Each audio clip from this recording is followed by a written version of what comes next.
Oh, Miss Lucy dead and gone, left me here to weep and moan. Sally up, and bring Sally down, last time struck got a dead ground. Sally up, and bring Sally down, last time struck got a dead ground. Sally up, and bring Sally down, last time struck got a dead ground. Sally up, and bring Sally down, last time struck got a dead ground.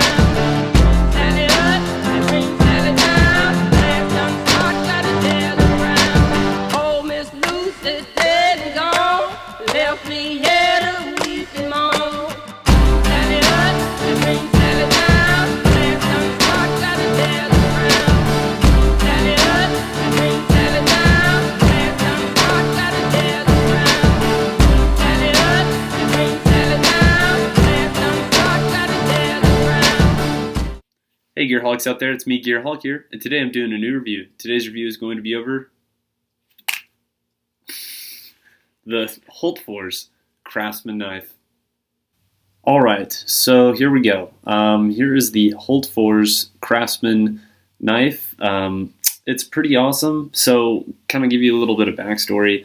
I bought this knife on Amazon for $12 plus shipping and handling. So you're looking at probably about $16 or so plus shipping and handling. It had to be ordered from the UK, which kind of took a long time. So the actual product itself kind of got to me really, really late. It took over a month to get here. So yeah, it took a long time. So I don't know how available these are in the United States. Somebody's probably out there selling them. I had a really hard time finding them. I did search some other websites, but found the best deal to be on Amazon. Let's go ahead and talk about one thing.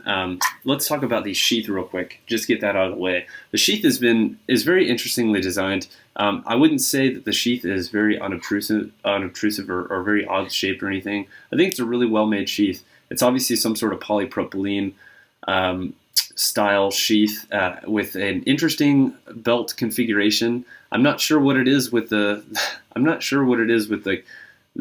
the Swedish and their interesting belt configurations, and I could never figure this out. But basically, it's kind of got the same setup as like the Moras. It has a button tab here, and then basically it has these two little prongs in the back side. And what you do is you take your fingers, you kind of press those in, and then the whole thing kind of snaps out. So anyways, the way that the sheath works is after you unsnap those two clips, you lift it up, slip it onto your belt, and then snap it closed.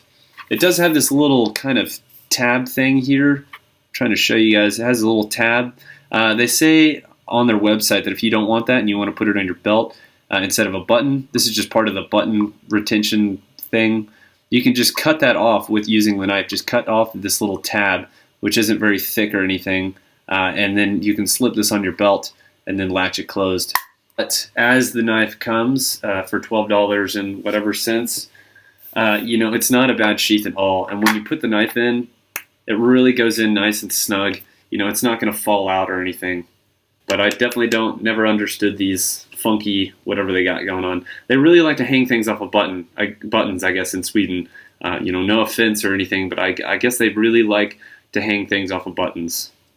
And go figure. So let's talk some specs real quick. The overall length is going to be 8.1 inches or 208 millimeters with a blade length of 3.6 inches or 93 millimeters. The blade thickness is going to be 2.5 millimeters thick, and it's Japanese stainless steel with a hardness of 57 to 59 HRC. Basically, the handle is some sort of polypropylene, very hard, rigid plastic, very thick, very sturdy, and as a matter of fact, it's very smooth, and it does have these slight little dimples all over it, kind of like they put a texture on it, which helps kind of give a really good grip on your hand, especially when you're using it. I have yet to use this when wet or anything, but I assume that those dimples kind of help with grabbing and holding onto the knife. Along with these sweeps in the handle. It's got a nice little finger guard up here, so in case you're doing some sort of serious cutting task, or if you're slicing, or maybe if you're trying to stab something, your finger is not going to slip up and onto the blade. As far as the profile, it's not as big as you would think it would be. So it means you can get a really good positive grip around it, and it feels very comfortable in the hand, feels very natural. But I don't think that these large finger trolls are necessary on blades of this size. I think they could really scale back on these finger trolls and make them a little bit less of an incline, which would do the same thing and have the same purpose. So let's go ahead and talk about the blade real quick. Basically, the blade itself has been really well finished. So you can see the actual striations on the actual blade itself going all the way up to the tip. The tip is very well done, very well, really nicely reinforced tip there. Very thick. You're not going to have any issues with that tip, especially with stabbing or anything. The blade steel itself, even though it says on their website it's some sort of Japanese stainless steel, it is a stainless steel. And what I think I've narrowed this down to specifically because I could not find any real information. And because they're keeping it a mystery, I can only guess, or hypothesize what it is. And I have no true data to go by. It could be VG1 steel as well. And honestly, I'm starting to kind of lean more towards VG1 instead of the AUS8 in this blade steel, just because the performance level on this has been really nice. And I know VG1 has been used in a lot of different knives. Obviously, it's a lesser quality steel, same as AUS8. It's a lesser quality steel, so you're not getting a high quality stainless steel here. Does it last a long time when you're using it? It does. As a matter of fact, it performs just fine.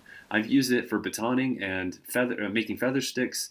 I've stabbed the tip multiple times into wood. I've tested it out, and it really seems to perform really well. As a matter of fact, I would say that it performs just as good as any stainless steel Mora. And the quality is really nice. And obviously, it's a rat tang knife, so it only goes about 3/4 of the way and terminates right about here. One last thing about the blade, obviously it's been ground. It is a Scandi grind, but the only thing about these is it's not a full Scandi grind. It's a Scandi grind down to a certain point, and then they put a secondary bevel on the very bottom. So there's actually a micro bevel on there that goes all the way to the tip. The philosophies of usage for this blade are definitely going to be hiking, backpacking, any kind of craft task around the house. Maybe you want something to throw in your tackle box. Maybe you want something to take on a hunting trip, for just a throwaway beater knife. This is going to be a great blade for you. I really can see if somebody were to take care of this blade, they would have it for a very long time. If you guys have any questions, comments, or concerns, leave them down below. Make sure you hit the like button, and then make sure you also subscribe wherever that button is down there. And check me out on Instagram. I got an Instagram account that's for you guys to watch me do things and take pictures, and you guys can send me pictures too, and we'll be like, whoa, cool, pictures are fun. Fine, I'll put the link down below. Sorry, I'm jabbering on. I'll see you guys later. You guys have a good one. Thank you very much for watching my stuff. I'm Gearaholic, signing out. Later, guys. It seems to perform really well.